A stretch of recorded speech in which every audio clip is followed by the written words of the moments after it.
Focal point industrial welfare association के बुलावे पर हल्का पूर्वी की विधायक जीवन जोत कौर फोकल पॉइंट पहुंची। उन्होंने वहां उपस्थित उद्योगपतियों से बैठक की। वहीं फोकल पॉइंट की टूटी सड़कों की हालात को करीब से देखा। इसी मौके पर एसोसिएशन के पैटर्न कमल डालमिया, प्रधान संदीप खोसला व उद्योगपति नवल गुप्ता ने जीवन जोत कौर को बताया कि बेशक आम आदमी पार्टी की सरकार बदलाव लाने को यत्नशील है, परंतु अभी तक फोकल पॉइंट में कोई बदलाव नजर नहीं आ रहा। क्षेत्र की स्थिति पहले की तरह ही बनी है। करीब 430 कारखानों पर आधारित फोकल पॉइंट से जहां केंद्र व राज्य सरकार को मोटा रेवेन्यू जाता है, वहीं हजारों लोगों को रोजगार भी मिल रहा है। बावजूद इसकी दुर्दशा किसी से छिपी नहीं है। बेशक कुछ समय पहले सीवरेज सिस्टम ठीक हुआ था, लेकिन बारिश के दिनों में सीवर का पानी सड़कों पर खड़ा रहता है। उन्होंने कहा कि सीवर के पानी को निकालने के लिए एक डिस्पोजर फोकल पॉइंट के बाहर लगा था, जिसकी मोटर काफ़ी क्षमता वाली है, इसलिए वहां से मोटर पानी को खींचकर बाहर फेंकती है। लेकिन फोकल पॉइंट के अंदर बने डिस्पोजल में लगी मोटर कम क्षमता वाली है, जिसे सड़क पर एकत्रित सीवर के पानी की खिंचाई नहीं हो पाती। इतना ही नहीं, मोटर खराब होने पर कई महीनों तक ठीक नहीं होती। इसलिए इस डिस्पोजेबल पर हैवी पावर वाली मोटर लगाई जाए।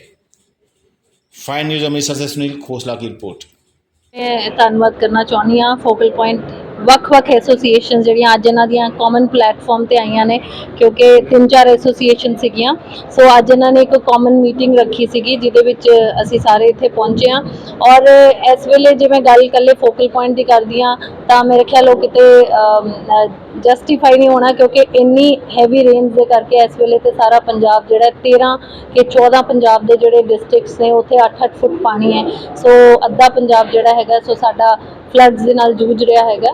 और फोकल पॉइंट ऑफ कोर्स मैं अज इत्थे पहुंची हाँ, साडे ऑलरेडी ये नोटिस है कि इत्थे बारिश के करके क्योंकि सड़कां प्रॉपर नहीं हैगियां ने और सीवरेज की प्रॉब्लम है। और जिहड़ी मेजर प्रॉब्लम है वो ये है कि साइड ते जिहड़े चैंबर्स है वो किसी टाइम ते सीगे पर वो इस वेले बंद हो चुके, चैंबर्स काम नहीं कर रहे। सो मेरी सवेरे भी कमिश्नर साहब दे नाल गल हुई सीगी, इहदा इमीडिएट जिहड़ा रिलीफ है वो असीं दिवाना चाहांगे, जिहदे विच है कि इमीडिएटली जिथे जिथे पैचिंग हो सकती है वो करवा दी जाएगी। और उस तो बाद जिहड़े चैंबर्स है बनने ਉਹਦਾ ਅੱਜ ਇੱਕ ਐਸਟੀਮੇਟ ਰੈਡੀ ਹੋ ਗਿਆ। ਬਹੁਤ ਜਲਦੀ ਬਰਸਾਤਾਂ ਜਿਵੇਂ ਖਤਮ ਹੋਣਗੀਆਂ ਉਹ ਅਸੀਂ ਕੰਮ ਸਟਾਰਟ ਕਰਾ ਦਾਂਗੇ। ਸੋ ਚਾਹੁੰਦੇ ਤੇ ਅਸੀਂ ਇਹੀ ਹੈਗੇ ਆ ਔਰ ਜਲਦੀ ਕਰਕੇ ਵੀ ਦਿਖਾਵਾਂਗੇ ਕਿ ਜਿਹੜਾ ਇਹ ਫੋਕਲ ਪੁਆਇੰਟ ਹੈਗਾ ਇਹ ਸਾਡਾ ਜਿਹੜਾ ਹੈ ਇਹ ਬਹੁਤ ਅਲਟਰਾ ਮਾਡਰਨ ਦਿਖ ਵਾਲਾ ਫੋਕਲ ਪੁਆਇੰਟ ਹੋਣਾ ਚਾਹੀਦਾ।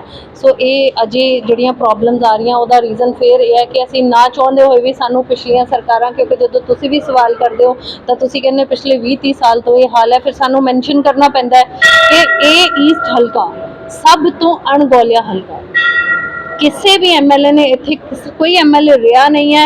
और मैं जो सवेरे भी अफसरां नाल गल करदी सी तो उन्होंने भी यही गल मैंशन की कि मैम बुरा नहीं मनाना, कहना नहीं चाहिए, पर सिद्धू साहब ने हल्के का किया ही कुछ नहीं। और मतलब मैं हैरान हाँ कि कई जगह यह जे ने जिथे पीण वाला पानी नहीं हैगा, जिथे सीवरेज नहीं हैगा। जो मैं कलरां दी गल कर लैनी हाँ। सो नाल ही इत्थे मैं तुहाडे राहीं ये भी दसना चाहुंदी हाँ कि रीसेंटली मान सरकार ने हर हल्के नूं कुछ 20 तो 25 करोड़ रुपए के फंड्स दिते हैं, सानू भी वो मिले ਉਹਦੇ ਕੰਮ ਸਟਾਰਟ ਹੋ ਜਾਣਗੇ। ਪਰ ਨਾਲ ਮੈਂ ਆਪਣੇ CM ਸਾਹਿਬ ਨੂੰ ਇਹ ਰਿਕੁਐਸਟ ਵੀ ਕਰ ਰਹੀ ਹਾਂ, ਇਨਫੈਕਟ ਸਾਡੇ ਲੋਕਲ ਬਾਡੀਜ਼ ਮੰਤਰੀ ਸਾਹਿਬ ਨੂੰ ਵੀ ਮੈਂ ਲੈਟਰ ਲੈ ਕੇ ਜਾ ਰਹੀ ਹਾਂ ਕਿ ਸਾਡੇ ਈਸਟ ਹਲਕੇ ਨੂੰ ਇੰਨੇ ਕੁ ਫੰਡਸ ਦੇ ਨਾਲ ਕੁਝ ਨਹੀਂ ਬਣਨਾ। ਸਾਨੂੰ ਫੋਕਲ ਪੁਆਇੰਟ ਨੂੰ ਸੈਪਰੇਟਲੀ ਇੰਨਾ ਫੰਡ ਚਾਹੀਦਾ ਹੋਏਗਾ ਔਰ ਸਿਮਿਲਰਲੀ ਸਾਨੂੰ ਵੱਲਾ ਵੇਰਕਾ ਦੇ ਲਈ ਵੀ ਇੰਨਾ ਕੁ ਫੰਡ ਚਾਹੀਦਾ। ਸੋ ਮੇਰੀ ਉਹਨਾਂ ਨੂੰ ਇੱਕ ਗੁਜ਼ਾਰਿਸ਼ ਰਹੇਗੀ ਕਿ ਸਾਨੂੰ ਸਾਡੇ ਹਲਕੇ ਨੂੰ ਇੱਕ ਸਪੈਸ਼ਲ ਪੈਕੇਜ ਇੱਕ ਵਾਰ ਦੇ ਕੇ ਸਾਨੂੰ ਵੀ ਉੱਪਰ ਚੁੱਕ ਕੇ ਬਾਕੀ ਹਲਕਿਆਂ ਦੇ ਲੈਵਲ ਤੇ ਲੈ ਕੇ ਆਉਂਦਾ ਜਾਏ। ਸੋ ਮੰਡੇ ਨੂੰ ਮੈਂ ਜਿਵੇਂ ਕਿ ਹਰ ਮੰਡੇ ਟਿਊਜ਼ਡੇ ਸਾਡੀ ਚੰਡੀਗੜ੍ਹ ਮੀਟਿੰਗ ਹੁੰਦੀ ਹੈ, ਸੋ ਇਸ ਵਾਰ ਵੀ ਮੈਂ ਇਹ ਸਾਰੀ ਜਿਹੜੀ ਰਿਕੁਐਸਟ ਹੈਗੀ ਹੈ CM ਸਾਹਿਬ ਕੋਲ ਲੈ ਕੇ ਜਾਣੀ ਹੈ ਔਰ ਬਹੁਤ ਜਲਦੀ ਅਸੀਂ ਆਪਣੇ ਸਾਰੇ ਹਲਕੇ ਨੂੰ ਇਨਕਲੂਡਿੰਗ ਫੋਕਲ ਪੁਆਇੰਟ ਐਂਡ ਮੰਡੀ ਅਸੀਂ ਸਾਰਿਆਂ ਦਾ ਜਿਹੜਾ ਲੈਵਲ ਹੈਗਾ ਉਹ ਇੱਕ ਵਾਰ ਲੈਵਲ ਨੂੰ ਰੇਜ਼ ਕਰਕੇ ਬਰਾਬਰ ਤੇ ਲੈ ਕੇ ਆਵਾਂਗੇ। ਰਾਮ ਜੀ, ਜਿੱਦਾਂ ਕਿ ਸਾਰੇ ਜਾਣਕਾਰ ਹੈ ਕਿ ਫੋਕਲ ਪੁਆਇੰਟ ਦੇ ਵਿੱਚ ਸੜਕਾਂ ਤੇ ਸੀਵਰੇਜ ਦਾ ਪਿਛਲੇ 8-10 ਸਾਲਾਂ ਤੋਂ ਬਹੁਤ ਬੁਰਾ ਹਾਲ ਸੀ। तो काफ़ी असी मीटिंगां कीतियां, कुछ आज की राहत भी दी गई, लेकिन क्योंकि बरसात करके बहुत ज़्यादा पानी सड़कों पर भरिया है और बहुत बड़े टोए हैं। असी मैडम जीवनजोत कौर जी ने रिक्वेस्ट की सी कि तुहाडा हल्का है और तुहानूं आए नूं 1 साल हो गया नवीं सरकार बने नूं, और पिछले 6-7 सालों तो साडियां कोई सड़कां नहीं बनियां। और तुहाडी सरकार ते लोकां नूं आस भी है, तुसीं आए भी बदलाव वास्ते हो, लेकिन सानूं अजे तक बदलाव कोई फोकल पॉइंट नज़र नहीं आया। ना ही कोई सड़क बनी तो ना ही कोई सीवरेज का काम हो सकिया। ਤੇ ਅੱਜ ਉਹਨਾਂ ਦਾ ਇੱਕ ਮੀਟਿੰਗ ਰੱਖੀ ਸੀ। ਉਹਨਾਂ ਨੂੰ ਅਸੀਂ ਹੁਣ ਰਾਉਂਡ ਵੀ ਲਵਾਵਾਂਗੇ ਸੜਕਾਂ ਤੇ, ਤਾਂ ਕਿ ਉਹ ਦੇਖਣ ਕਿ ਲੋਕ ਕਿਸ ਹਾਲਾਤ ਦੇ ਵਿੱਚ ਰਹਿ ਰਹੇ ਆ। ਔਰ ਮੈਂ ਵੀ ਦੱਸਿਆ ਕਿ ਲੇਬਰ ਨੇ ਵੀ ਆਣਾ ਬੰਦ ਕਰਤਾ, ਗਾਹਕ ਵੀ ਨਹੀਂ ਇੱਥੇ ਆ ਰਹੇ, ਰੇਹੜੀ ਵਾਲੇ ਠੇਲੇ ਵਾਲੇ ਵੀ ਨਹੀਂ ਆ ਰਹੇ। ਔਰ ਅਸੀਂ ਉਹਨਾਂ ਨੂੰ ਰਿਕੁਐਸਟ ਕੀਤੀ ਹੈ ਕਿ ਇੱਥੇ ਇਮੀਡੀਏਟਲੀ ਐਕਸ਼ਨ ਲਿੱਤਾ ਜਾਏ। ਔਰ ਮੈਡਮ ਨੇ ਸਾਨੂੰ ਅਸ਼ੋਰੈਂਸ ਦਿੱਤੀ ਹੈ, ਕੁਝ ਮੌਕੇ ਦੇ ਮਸਲੇ ਹੱਲ ਕੀਤੇ ਉਹਨਾਂ ਨੇ, ਕੁਝ ਉਹਨਾਂ ਨੇ ਸੜਕਾਂ ਦਾ ਵੀ ਕਿਹਾ ਕਿ ਤੁਹਾਡਾ ਇਮੀਡੀਏਟਲੀ ਕੰਮ ਹੋ ਜਾਏਗਾ। ਤੇ ਦੇਖੋ ਹੁਣ ਕੀ ਹੁੰਦਾ, ਅੱਗੋਂ ਇਹ ਸਮਾਂ ਦੱਸੇਗਾ, ਪਰ ਸਾਨੂੰ ਆਸ ਹੈ ਕਿ madam vice president focal point industrial welfare association, ਅੱਜ ਅਸੀਂ ਮੈਡਮ ਜੀਵਨਜੋਤ ਕੌਰ ਨੂੰ ਬੁਲਾਇਆ ਆਪਣੀਆਂ ਸੜਕਾਂ ਨੂੰ ਲੈ ਕੇ। ਸੜਕਾਂ ਤੇ ਸੀਵਰੇਜ ਦੀ ਸਾਡੀ ਹਾਲਤ ਅੱਜ ਇੰਨੀ ਜ਼ਿਆਦਾ ਖਰਾਬ ਹੈ ਕਿ ਵਰਕਰ ਆਉਣ ਨੂੰ ਤਿਆਰ ਨਹੀਂ।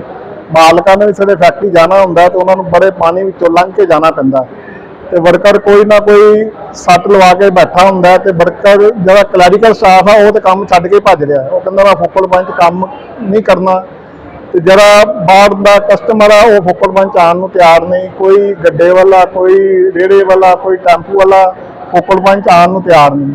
ਅਸੀਂ ਹੁਣ ਮੈਡਮ ਅੱਗੇ ਇਹੀ ਰਿਕੁਐਸਟ ਕੀਤੀ ਹੈ ਕਿ ਸਾਡਾ ਜਿਹੜਾ ਮਸਲਾ ਜਲਦੀ ਤੋਂ ਜਲਦੀ ਹੱਲ ਕੀਤਾ ਜਾਵੇ।